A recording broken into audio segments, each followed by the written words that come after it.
Officer Denise Carter had given 15 years of her life to the Metro Police Department, earning commendations, solving cases, and serving her community with distinction. But none of that mattered when she witnessed her fellow officers planting evidence on black suspects and refused to stay silent. They stripped her of her badge, destroyed her reputation, and forced her out of law enforcement forever, or so they thought. Because sometimes when local corruption tries to destroy a good cop, the federal government steps in to make her the most powerful law enforcement officer in the country. If you believe that true justice means holding corrupt officers accountable, regardless of their position or connections, hit that subscribe button right now and tell us where you're watching from. Because the story will show you what happens when federal law enforcement steps in to clean up local corruption. The Metro Police Department had been Denise Carter's professional home for 15 years. She had started as a rookie patrol officer fresh out of the academy, full of idealism and determination to make a difference in her community. Over the years, she had worked her way up through the ranks, earning respect from colleagues and citizens alike for her integrity, dedication, and exceptional investigative skills. At T38, Denise was one of the department's most decorated officers. Her record included commendations for bravery, community service awards, and a clearance rate that put her in the top 10% of detectives in the state. She had solved high-profile cases, testified as an expert witness in federal court, and had been recommended for promotion to sergeant 3 times. More importantly, she had maintained her moral compass in a department where corruption was becoming increasingly common. But all of that was about to change because of what she witnessed on a cold Tuesday evening in November. Denise was finishing her shift when she heard a commotion coming from interview room B. Through the one-way glass, she watched in horror as officers Jake Morrison and Tom Williams, both white officers with reputations for aggressive policing, were conducting what appeared to be an interrogation of Marcus Johnson, a 19-year-old black college student who had been arrested for allegedly selling drugs. What Denise saw next would haunt her for months and ultimately destroy her career at Metro PD. Officer Morrison pulled a small bag of cocaine from his pocket and placed it on the table in front of Marcus, who immediately protested that the drugs weren't his. Williams laughed and said, "Tell it to the judge, kid. This is enough to put you away." For 5 years, Denise watched as the two officers fabricated evidence, falsified their report, and threatened Marcus with additional charges if he didn't confess to crimes he clearly hadn't committed. It was textbook evidence planting, the kind of corruption that destroyed lives and communities while protecting officers who saw themselves as above the law. As a 15-year veteran, Denise knew she had a choice to make. She could walk away, pretend she hadn't seen anything, and continue her career in a department that was clearly harboring corrupt officers. Or she could do what her training and her conscience demanded: report the misconduct and face the consequences. The next morning, Denise sat in the office of Internal Affairs Detective Sarah Martinez, carefully documenting everything she had witnessed. She provided times, dates, specific details about the evidence planting, and offered to testify under oath about what she had seen. Detective Martinez listened carefully, took detailed notes, and assured Denise that the matter would be investigated thoroughly. "Officer Carter," Martinez said as the interview concluded, "I want you to know that coming forward took courage. This department needs more officers with your integrity." Denise left the Internal Affairs office feeling hopeful that justice would prevail. She had done the right thing, followed proper procedures, and trusted the system to protect both her and the innocent young man who had been framed by corrupt officers. She couldn't have been more wrong.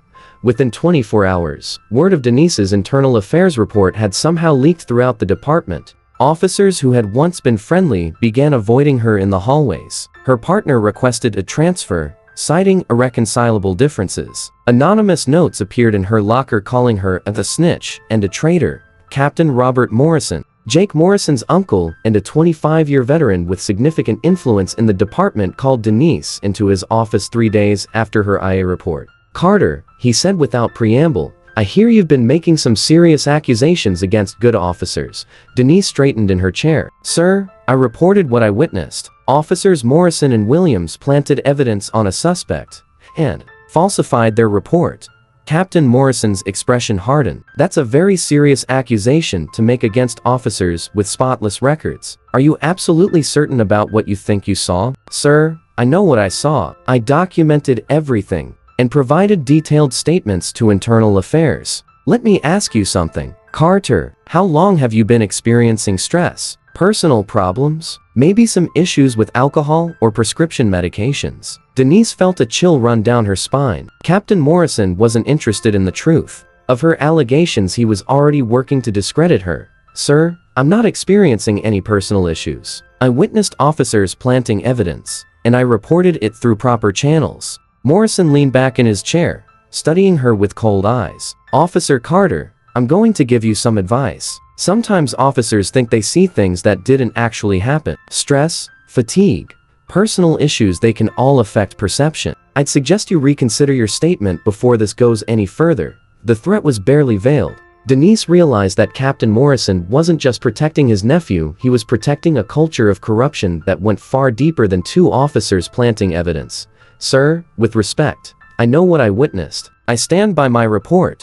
Captain. Morrison's friendly demeanor disappeared completely. Officer Carter, you're walking a very dangerous line. I'd be very careful about the accusations you're making. Over the following weeks, Denise's life became a nightmare. Her cases were reassigned without explanation. She was transferred to night shifts in the most dangerous neighborhoods without backup. Evidence from her ongoing investigations mysteriously disappeared from the evidence locker. Her requests for vacation time were denied, and she found herself assigned to the most undesirable duties in the department. The psychological warfare was systematic and relentless. Anonymous complaints were filed against her alleging everything from excessive force to theft of department property. Although each complaint was eventually dismissed as unfounded, the constant investigations created a paper trail that would be used to question her credibility and character.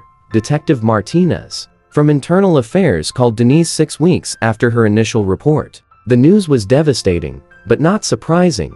Officer Carter, I want you to know that we conducted a thorough investigation into your allegations. Unfortunately, we were unable to substantiate your claims against Officers Morrison and Williams. What? Do you mean you couldn't substantiate them? Denise asked, though she already knew the answer. The officers denied your allegations, and there were no other witnesses to corroborate your account. The video equipment in interview room B was reportedly malfunctioning that evening. Without additional evidence, we have to close the case. Denise sat in stunned silence. She knew the video equipment hadn't been malfunctioning. Someone had made sure the evidence disappeared. The investigation had been a sham from the beginning, designed to protect corrupt officers rather than seek the truth. Officer Carter, Martinez continued, I also need to inform you that during our investigation, several concerning issues about your performance and mental state have been brought to our attention. The department is recommending that you undergo a fitness for duty evaluation. The fitness for duty evaluation was the final insult. Denise was subjected to psychological testing, interviews with department-appointed psychiatrists, and reviews of her entire career history. Although she passed all evaluations, the process was designed to humiliate and demoralize her. But what these corrupt officers didn't know was that destroying an honest cop's career had caught the attention of someone very powerful in Washington. Dr. Angela Washington, former federal prosecutor who now worked as a consultant for the Department of Justice's Civil Rights Division, had been monitoring patterns of corruption in police departments across the country. Her research had identified Metro PD as a department with unusually high rates of misconduct complaints, particularly involving racial bias and evidence tampering. When Denise's case came to Dr. Washington's attention through a network of civil rights attorneys, she recognized it as a textbook example of retaliation against a whistleblower. More importantly, she saw in Denise Carter exactly the kind of principled law enforcement professional that federal agencies desperately needed. Dr. Washington arranged to meet Denise at a coffee shop from the police station. What was supposed to be a brief interview turned into a 3-hour conversation about corruption, integrity, and the future of law enforcement in America. Officer Carter, Dr. Washington said as their meeting concluded, what happened to you at Metro PD was unconscionable, but I want you to know that your courage in reporting corruption hasn't gone unnoticed. There are people in federal law enforcement who are very interested in your skills and your integrity. Denise was intrigued but skeptical. Ma'am, I appreciate your interest, but my law enforcement career is over. Metro PD has made sure of that. Local law enforcement isn't the only option, Dr. Washington replied cryptically. Sometimes when local systems fail, federal agencies step in to clean house, and they need people like you to do it. 6 months after Denise had been forced to resign from Metro PD, she found herself walking through the halls of the FBI Academy in Quantico, Virginia. Her rapid ascent through federal law enforcement had been unprecedented, recruited directly into the Bureau's senior executive service, fast-tracked through specialized training programs, and mentored by some of the most respected names in federal law enforcement.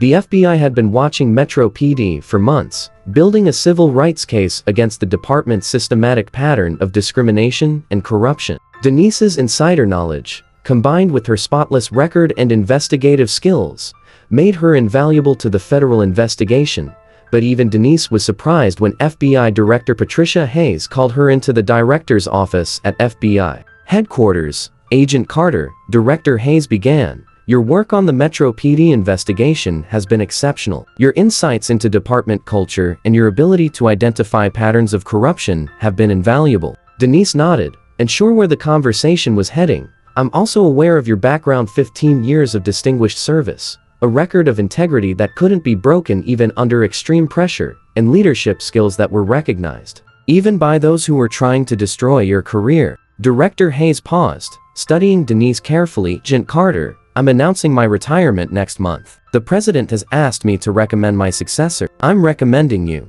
Denise felt the world shift around her. FBI director? 6 months ago, she had been forced to turn in her badge to a corrupt police captain. Now, she was being offered the most powerful position in federal law enforcement. "Ma'am," Denise said carefully, "I'm honored by your confidence, but I've only been with the Bureau for 6 months. Agent Carter, leadership isn't about time and grade. It's about character, judgment, and the courage to do what's right even when it costs you everything. You've demonstrated all of those qualities. The Bureau needs someone who understands corruption from the inside and has the integrity to root it out." 3 months later, Denise Carter was sworn in as director of the Federal Bureau of Investigation, becoming the first black woman to hold the position. Her confirmation hearing before the Senate had been contentious, with several senators questioning her qualifications and experience. But her testimony about corruption in local law enforcement and her vision for federal accountability had ultimately won over even her critics.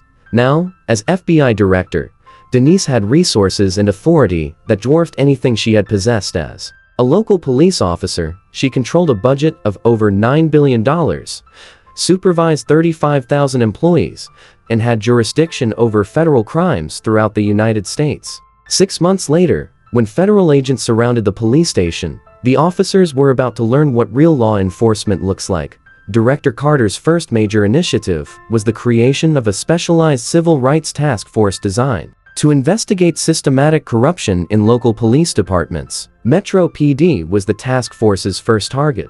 On a cold Tuesday morning, exactly 1 year after Denise had witnessed the evidence planting that started everything, 50 federal agents surrounded Metro Police Department headquarters. They carried federal search warrants, subpoenas for personnel records, and arrest warrants for officers suspected of civil rights violations. Captain Morrison was in his office reviewing duty rosters when FBI agents knocked on his door. The same man who had threatened and intimidated Officer Carter now found himself face to face with federal agents who had the authority to prosecute him for violating citizens' civil rights. "Captain Morrison," Agent Johnson announced, "we have a federal search warrant for this facility and your personal office. We're investigating allegations of systematic civil rights violations, evidence tampering, and obstruction of justice." Morrison's face went pale as he realized the scope of the investigation. "This is harassment," he blustered. "We run a clean department here. Sir, we need you to step away from your desk while we execute this warrant. And sir, you might want to call a lawyer." Throughout the building, federal agents were simultaneously executing search warrants, seizing evidence, and interviewing officers. The systematic corruption that had been protected for years was finally being exposed to federal scrutiny. Officers Jake Morrison and Tom Williams, the 2 officers Denise had witnessed planting evidence, were arrested at their homes at 6 a.m. Federal agents had spent months building cases against them, using surveillance, informants, and forensic evidence to document their pattern of corruption. But the biggest shock came when Director Carter herself walked through the front doors of Metro PD, accompanied by her senior staff and a phalanx of federal agents. Sergeant Williams, the same officer who had left threatening notes in Denise's locker, was standing in the lobby when she entered. The recognition was immediate and devastating. "You," he whispered, his face draining of color. "You're supposed to be gone. Finished." Director Carter looked at him with the calm authority of someone who now controlled federal law enforcement resources. "Sergeant Williams, I'm gone from this department. I work for the federal government now, and we need to talk." The sight of their former colleague, the woman they had driven out in disgrace, now wearing an FBI badge and commanding federal agents, was a shock that rippled through the entire department. Officers who had participated in the harassment campaign against Denise suddenly realized they were now potential targets of a federal investigation. The moment Denise Carter walked back into that precinct wearing an FBI badge, every corrupt officer knew their careers were over. The federal investigation into Metro PD lasted 18 months and resulted in the largest police corruption prosecution in the state's history. 47 officers were indicted on federal charges ranging from civil rights violations to racketeering. Captain Morrison was sentenced to 12 years in federal prison for running a criminal enterprise within the police department. Officers Jake Morrison and Tom Williams, the two officers whose evidence planting had started Denise's journey, were convicted of violating citizens' civil rights under color of law. They received sentences of 8 and 10 years, respectively, in federal prison, but the investigation revealed corruption that went far deeper than individual officers. The federal task force uncovered systematic patterns of racial bias, evidence tampering, false arrests, and retaliation against officers who tried to report misconduct. The Department of Justice placed Metro PD under federal oversight, requiring comprehensive reforms to policies, training, and accountability measures. Director Carter personally oversaw the consent decree negotiations that restructured Metro PD from top to bottom. New policies required body cameras for all officers, independent oversight of internal affairs investigations, and federal monitoring of all use of force incidents. "The officers who tried to destroy my career thought they were protecting their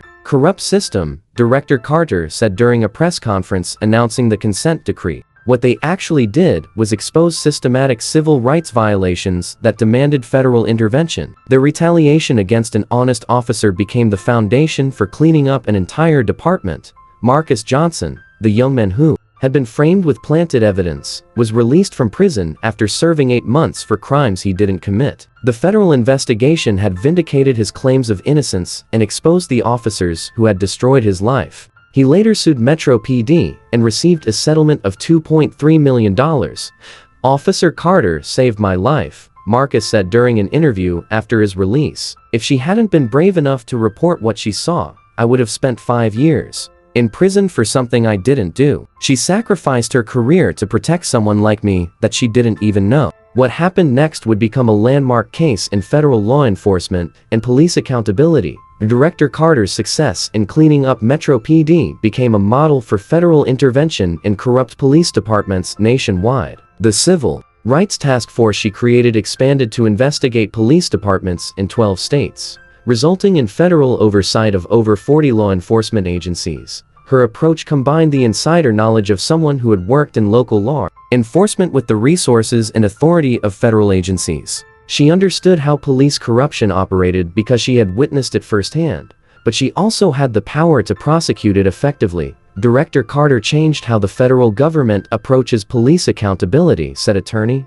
General Jennifer Rodriguez, during a ceremony honoring Carter's work. Her experience as both a victim of police retaliation and a federal law enforcement leader gives her unique insights into how to root out corruption while supporting honest officers. The Metro PD case established new precedents for federal prosecution of police corruption. Courts ruled that systematic retaliation against whistleblowing officers constituted evidence of a criminal conspiracy, making it easier to prosecute entire departments rather than just individual officers. 5 years after being forced to resign in disgrace, Director Carter returned to Metro PD one final time. The department had been completely transformed under federal oversight. New leadership had implemented community policing programs, bias training, and accountability measures that rebuilt trust between police and citizens. "When I left this department, I thought my law enforcement career was over," Director Carter told an assembly of Metro PD officers during a visit to commemorate the completion of federal oversight.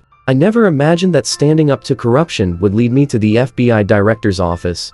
She looked out at the audience of officers, many of them young, diverse, and committed to the kind of policing she had always believed in. The officers who tried to destroy my career thought they were protecting their way of doing business. What they actually did was expose a system that needed to change. Their corruption created the opportunity for real reform. Director Carter's transformation from local officer to FBI director became a symbol of hope for law enforcement officers who wanted to do the right thing, but feared retaliation from corrupt colleagues. Her story proved that integrity and courage could triumph over corruption and intimidation.